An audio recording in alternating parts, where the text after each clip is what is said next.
Sri Brhad Bhagavatamrita, Part 2, Chapter 5, Text 73.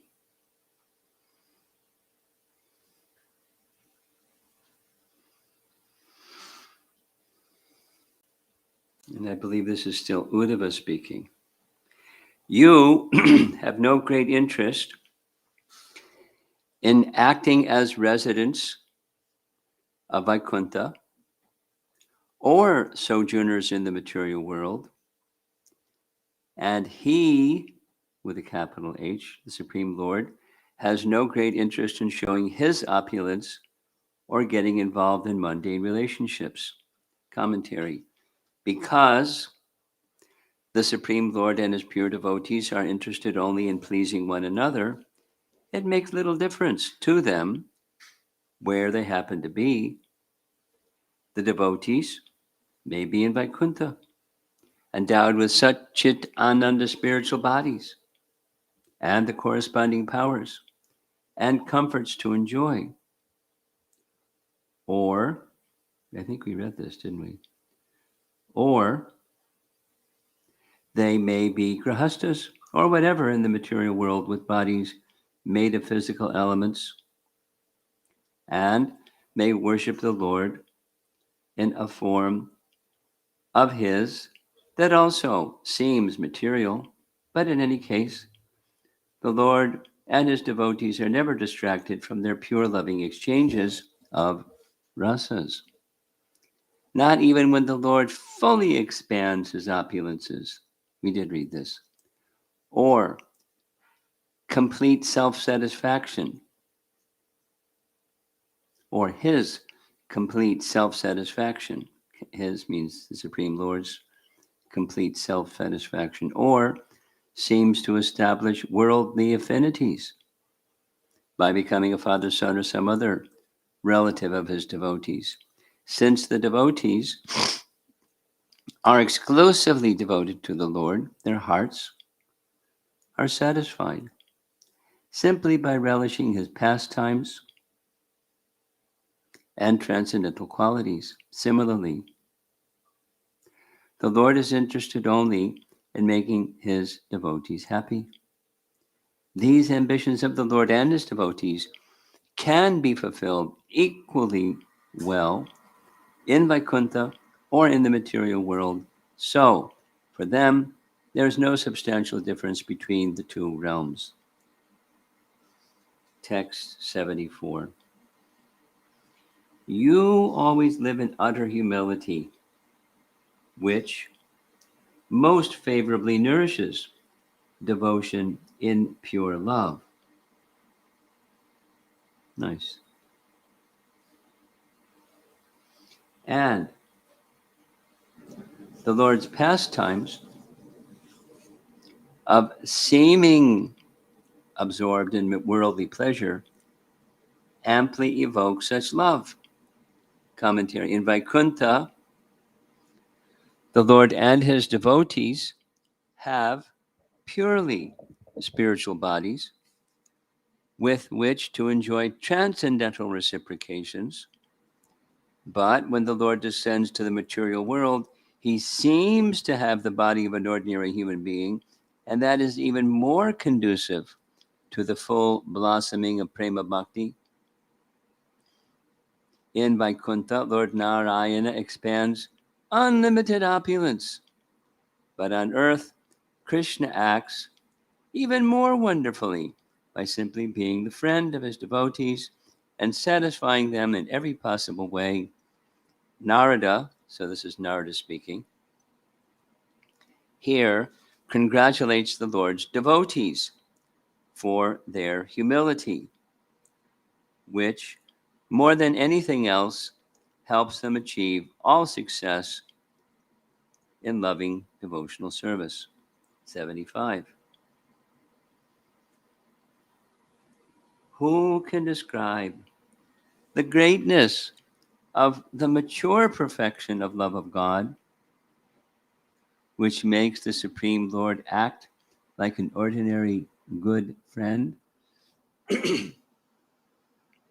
Commentary: the Supreme Lord's appearance as a cowherd boy in Gokula is now no false trick of Maya. It is the highest truth, manifest in response to the purest forms of absolute love. The mature stage of prema shared by Krishna and his devotees in Gokula is beyond the power of words to describe. It is so exalted that it impels the Lord to forget his supremacy and behave like an ordinary person to fulfill the desires of his devotees.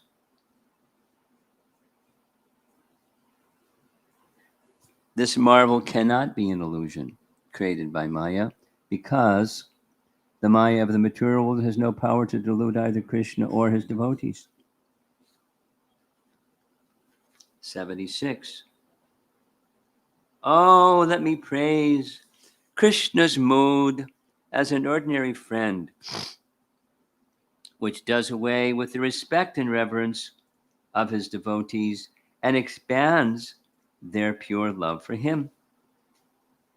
Commentary: after hearing what Narada has just said, some Vaishnavas may remain doubtful, thinking that love of God can develop to its full potential only by specific knowledge of the Supreme Lord's greatness, not by the conceptions of him in worldly relationships, such as that of a son. In fact, such devotees might argue that to view the personality of Godhead in such relationships is a serious error. After all, in Srimad Bhagavatam 10:85-19, Krishna's own father, Sri Vyasadeva, prayed,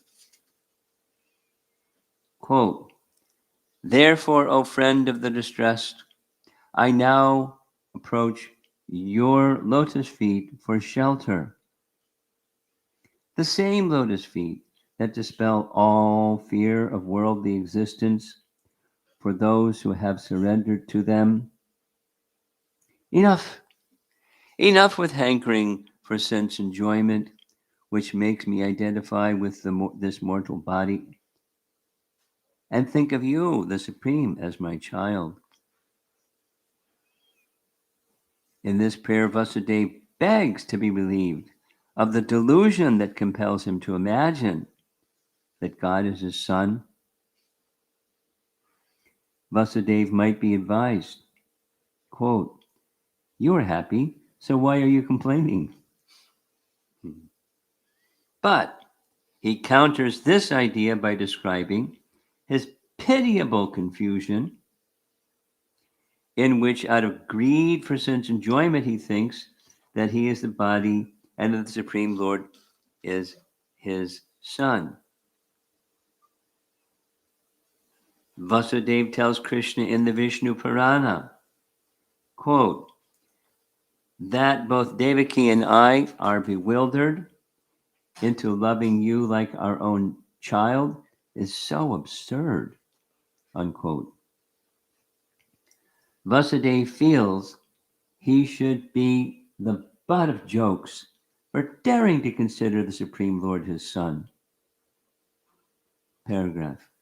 But here, Bernard explains that this exceptional attitude and behavior, even though they appear to follow the pattern of mundane human relationships, expand the limits of the most perfect love for Krishna.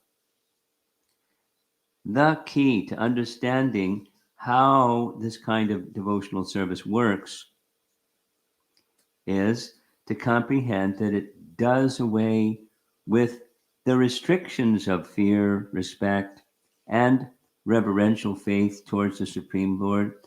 Awe and reverence may be indispensable in Vaikuntha, but they only inhibit the expression of prema between Krishna and his intimate devotees. This has already been discussed in Brhad Bhagavatamrita and will be made even clearer later on. Paragraph. Gopakumar understands from what Narada has said, that the most beneficial and sensible thing to do is whatever will strengthen one's pure love for the personality of Godhead. Sri Vasudeva was lamenting because he had focused his attention on the idea that the Lord was his son, rather than simply act in affection for him, like Sri Nanda and Yashoda. Or, alternatively, Vasudeva, as an extremely humble Vaishnava, suffered from the self dissatisfaction that naturally arises when bhakti becomes intense. Self dissatisfaction naturally arises when bhakti becomes intense. So watch out. He is, of course, a perfect devotee who has all the Lord's blessings. 77. Sri Gopakumar continued. After saying this, the sage was overwhelmed by the weight of love, swept up in various ecstatic transformations. He remained silent for a while. Then he spoke to me again because he saw that I was troubled and keen for his instructions. Commentary. When Narada stopped, he felt ecstatic and showed symptoms like trembling tears and standing of bodily hairs. But as soon as he noticed that Gopakumar was ill at ease,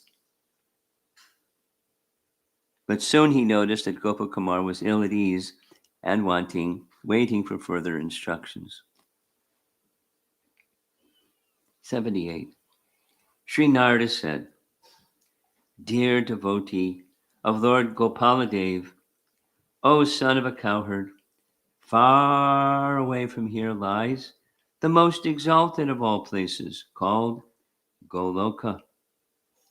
It is full of all splendor and beyond the borders of all other regions, including Vaikuntha. Commentary. Gopakumar is Gopaladev Priya in two ways, because that's what the verse says. Gopaladeva Priya Gopanandana. Lord Gopal is dear to him, and he is dear to Lord Gopal. This is because Gopakumar is Gopanandana, a young cowherd boy from Sri Govardhan Hill. Paragraph. Goloka stands above all the other spiritual planets because it is superior in every way. Brahma Samhita 5:43 states, Goloka namni nichadamni tale chatasya, etc. The 8 coverings of the universe. 8 coverings? Oh, that's right. Huh? You had mentioned Mahakalapura. Yeah. Look at it, snowed out, huh? Okay. The 8 coverings of the universe, over which Durga presides, and the abode of Lord Shiva, and the Vaikuntha kingdom of Lord Hari, all stand below Goloka. 79. That same Goloka takes the form of the divine Brajabhumi of the district of Mathura, and the city of Mathura is also there, unable to stay apart from her own essence, Vrindavan, and the other forests of Brajabhumi. Commentary. According to this statement, Mathura is not separate from Brajabhumi, like Ayodhya and other abodes of the Lord. One might ask, quote, although the district of Mathura is not different from Sri Goloka, what about the city of Mathura? Unquote. Mathura city is Devi, in the sense that she is effulgent and splendid. quotes. And she is included in Goloka. Even though Mathura, excuse me, let us try this, see what happens.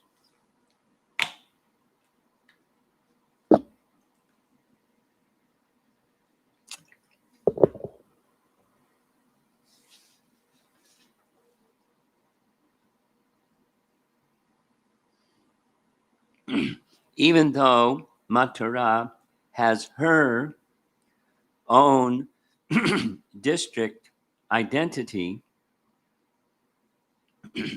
she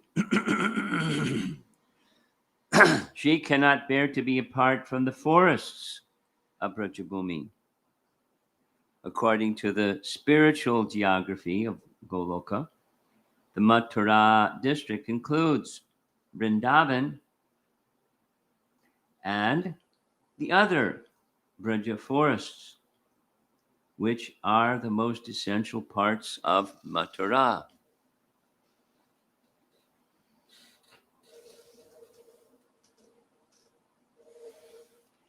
Dinesh, if you're listening, please cut and paste or make a copy, or let me know and I'll send you a copy of this for Mathura Velocity, because once upon a time, when she was given her name, I mentioned something that this is another name of Radharani in Vrindavan.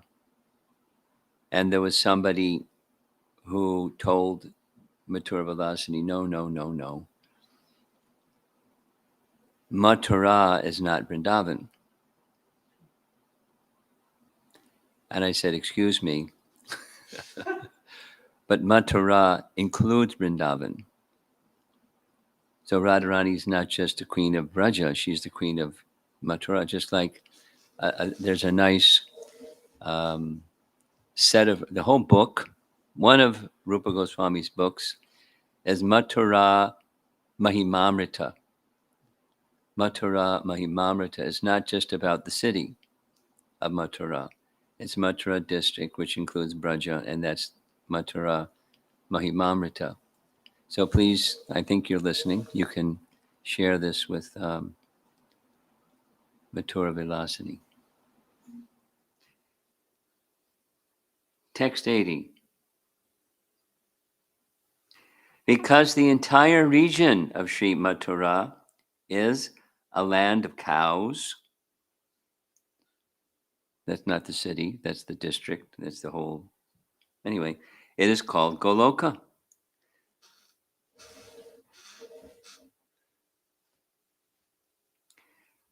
Though a confidential place, it is famous everywhere. Commentary. The transcendental abode that includes the city of Ayodhya is also called Ayodhya. Why then is the abode that includes the city of Mathura called Goloka rather than Mathura? The answer is that the entire Mathura district, with its city, towns, forests, is full of cows. Furthermore, the Goloka of the spiritual world is famous by that name. The intimate pastimes of the personality of Godhead are a well-kept secret. But the name Goloka is known everywhere. Lord Indra, for example, refers to Goloka by name in his prayers to Sri Krishna in Hari Vangsha. So, there is no need to doubt the glories of Goloka on the grounds that it is an obscure, unknown place. Sanatana Goswami. 81. That abode can be reached only through the purest sentiments in which one follows the sublime love held for Krishna by the residents of Braja. Commentary. Goloka can be reached only by prema, free of fault, untouched by Gyan, karma, and any other material endeavor, and concentrated on the son of Nanda Maharaj. And to learn this kind of prema, one must carefully study the examples of Brajvasis like Sri Nanda and Yashoda, and especially the ideal examples of Sri Radha and her companions. I mean, this is Rasa Shastra. Text 82. One can never achieve such pure love for the personality of Godhead by concentrating on His supreme power, because in that mood one invariably feels fear and reverence. Text 83. One achieves that love only by thinking of the Lord as one's ordinary dear friend. That love is higher than found in the material world and in the outer coverings of the universe, and higher than the spiritual kingdom beyond. Commentary. Only by considering one's lifelong friend in one of the spiritual relationships, can a devotee rise to the level of pure love known only in Braja. This Braja Prem is not an inferior version of love of God, semicolon. It is not love in the mode of worldly affection. It is, in fact, superior to any feelings known in the Loka, the 14 worlds of this material universe, the Aloka, elements covering of the universe, elemental coverings of the universe, or the Ati Loka, the Vaikuntha planets beyond those coverings. Braja Prem is the essential nature of the highest of all worlds, semicolon. The Lord, who is its object, is supreme, and the sweetness it embodies is also supreme. 84, long purport. Although that reciprocal affection seems to follow the ways of the ordinary world, it is beyond the world. It combines intimate sweetness, amazing opulence, and worldly simplicity. 2-page purport. Goloka's Lord,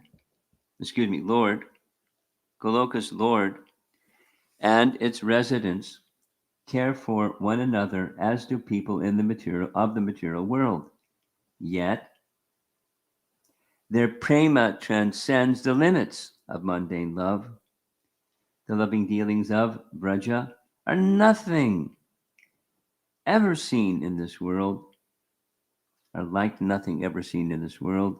When Mother Yashoda simply remembers Krishna, milk flows from her breasts.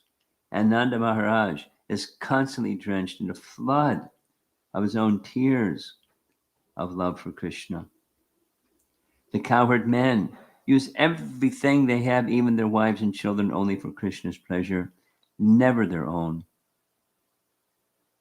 And some of the old ladies in Braja adopt the mood of Yashoda, while others disguise themselves as their own young daughters to please Krishna. Krishna's friends are constantly desirous of seeing him, so much so that they cannot tolerate even the momentary obstruction caused by Krishna's passing behind a tree. And the blessed cowherd girls have no interest in life other than him. Whether separated from him or going out to meet him or enjoying his company, they relish all sorts of extraordinary ecstasy. Paragraph.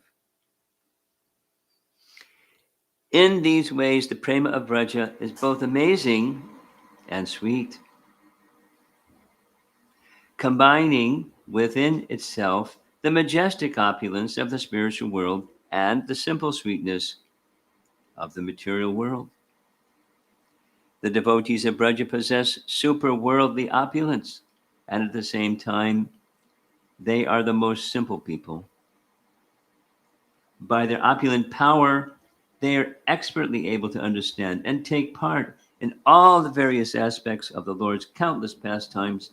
And, like ordinary people, the Brajvasis, as is well known from the accounts of their lives, enjoy food and drink, the company of friends and relatives, and so on. And even the personality of Godhead, though showing his opulence, shows it in the pastimes of an ordinary child. His infant pastimes, for example, during his infant pastimes, Krishna drank milk from the breast of Putana and sucked out her life from that powerful witch who had never suspected he could do so. And in countless other ways also, the Lord, through showing his opulences, though showing his opulence, acted like an ordinary human being. As the narration of Brhad Bhagavatamrita continues, this will all be thoroughly explained. I'm eagerly looking forward. With such ideas in mind, Shukadeva Goswami said, chapter 15 of Canto 10, quote, "In this way, the Supreme Lord, whose soft lotus feet are personally attended by the goddess of fortune, concealed his transcendental opulences by his internal potency and acted like the son of a cowherd. Yet, while enjoying like a village boy in the company of other village residents, he often exhibited feats only God could perform." 10, 15, 19. Final paragraph. The word Vidambayan in this 10th canto verse is a form of the verb vidamb, to imitate, as a present participle, meaning imitating. This participle form, however, can also sometimes mean for the purpose of, as it does here. Quote, "For the purpose of imitating." Thus, the verse can be constructed to say that Krishna hides his supremacy, Nigunatma Gati, by his own special potencies, Swatmayaya, for the purpose of imitating or assuming the nature of a cowherd boy, Gopatmajatvam. He hides his godly powers, Atmagati, so that he can act like an ordinary human, but his absolute power is still discernible in the extreme limit of the perfect sweetness he displays in each of his pastimes. He enjoys having his feet massaged by the supreme goddess of fortune, and he does things only God can do, Isha Cheshtita, and yet he plays like an ordinary village boy, Gramya Vat, in the company of other villagers. A few more verses and we'll end. 85. In Goloka, we're getting a preview. In Goloka, the dealings between the Lord and his devotees increase their mutual love in a way not possible in Vaikuntha, the abode of supreme opulence. Commentary. Narada has said that Goloka lies far away from Vaikuntha, and now he explains why. The Supreme Lord simply cannot behave with his devotees in Vaikuntha with the same familiarity as in Goloka. 86. Ayodhya and Dwarka resemble Vaikuntha, but Goloka is even greater. Therefore, Krishna has arranged for it to be far away. Commentary.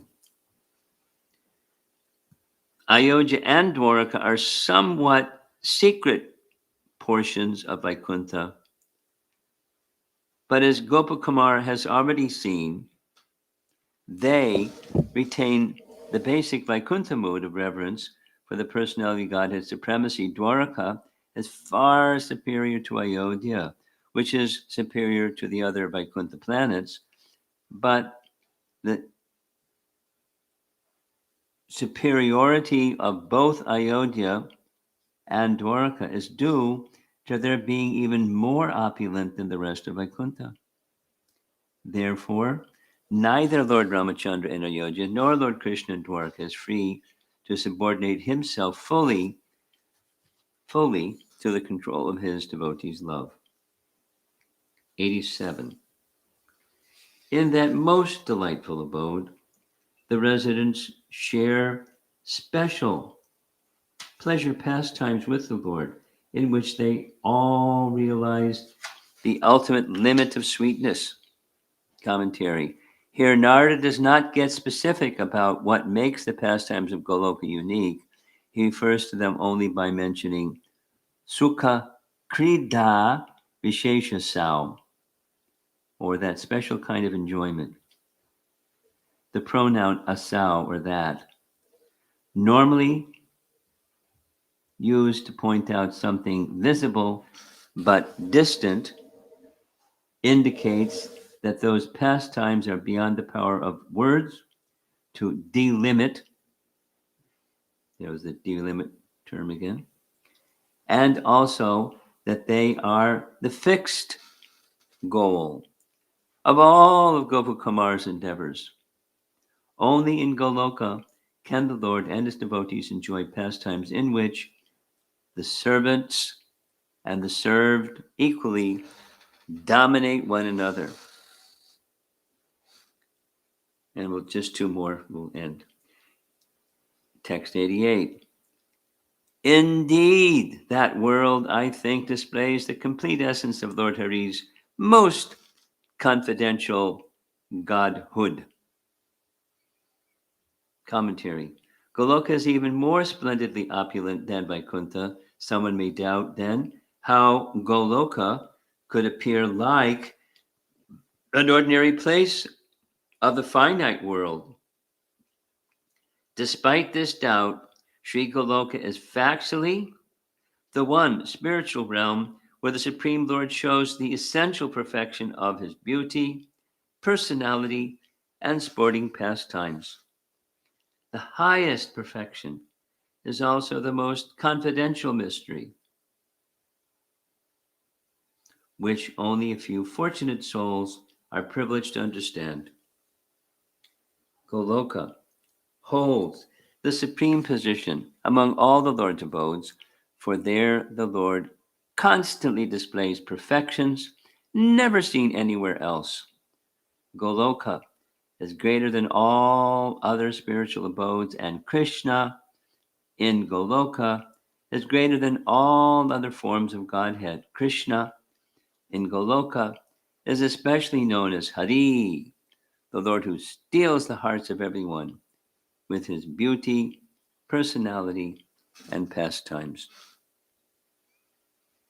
Finally, text 89. Standing above Vaikuntha, only Goloka, the unique crest jewel of all the worlds, can show such superlative glories. Commentary. Why is Goloka so glorious? Because it is the most perfect of all worlds. And why is that? Because Goloka is even higher than Vaikuntha. Goloka stands above Vaikuntha because its excellences surpass those of Vaikuntha. And we'll continue tomorrow with text 90. And